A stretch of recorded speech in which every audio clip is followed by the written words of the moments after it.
my video got interrupted. That's oil as well. There was a banjo bolt on the turbo on this side that I've seen. There's another droplet of oil there.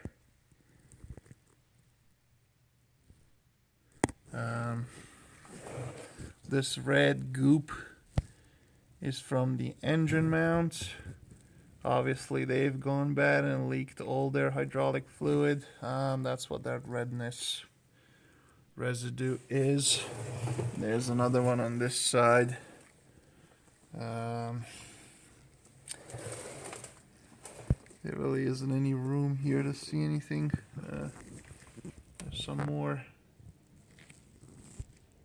oil leakage behind the timing covers. That could either be the cam seals or the chain tensioners.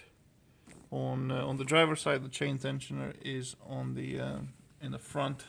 On the passenger side is at the rear. I think I remember you saying this was done. The pan was dropped and fluid changed, or maybe filter. I'm not sure, something like that. This looks like it's leaking all the way around.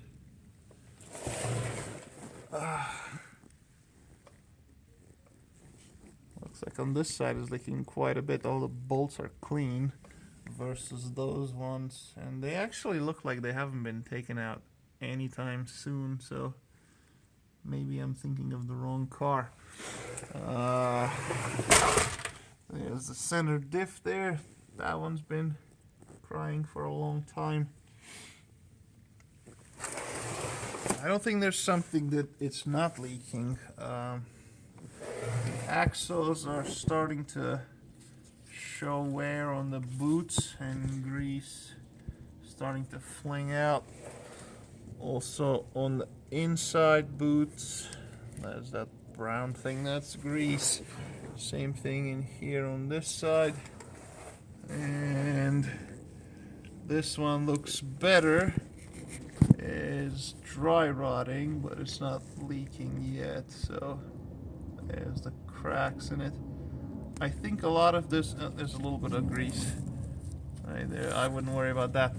I think a lot of this is a lot of the stress is put on by the coilovers, because the car is really low, and so the axles have to work at a more aggressive angle. Control arms. This one is shot at the ball joint. You see the boot is all torn there. They both have split bushings. And one there and one there. Again, you can see how they split on an angle because the when you lower the car, you're supposed to loosen them and retighten them at the load angle. That's also causing this nasty wear on the tires. They're cupping and literally they are disintegrating. They're just coming apart in big chunks. Let's go to the other side. The other side is the same, big chunks. This ball joint has play in it. I don't know if you could see it moving. It's hard to do it with one hand, but trust me, this one has play in it. They both have severely torn bushings. So yeah, that's on the engine bay and under the car. The central locking doesn't work because of this pump here. I've actually taken it apart. The carbon portion of this motor, this pump, is just broken inside. It's disintegrated. Now this is basically your immobilizer. Without this, the car will not start. So I would get a used one, even if it doesn't match, VIN wise, and just transfer this portion, transfer the vacuum pump itself. I noticed the ABS module was unplugged. I plugged it back in just to scan for codes. It looks like this was a replacement module because it's not coded. So I will have to generate a login code and then attempt to code it and then calibrate the steering angle sensor and the there's another sensor there, lateral acceleration and longitudinal acceleration, the yaw sensors. I guess that's a nice venting hole, 2 venting holes for the coolant bottle. Yeah, there's a this one looks pretty plugged up.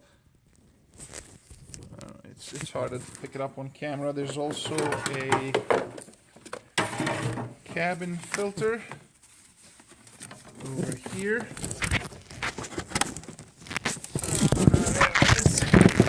Nice and filthy. I think that pretty much sums it up. So, a bit of a basket case, but I will tell you that it is quick. Oh my god.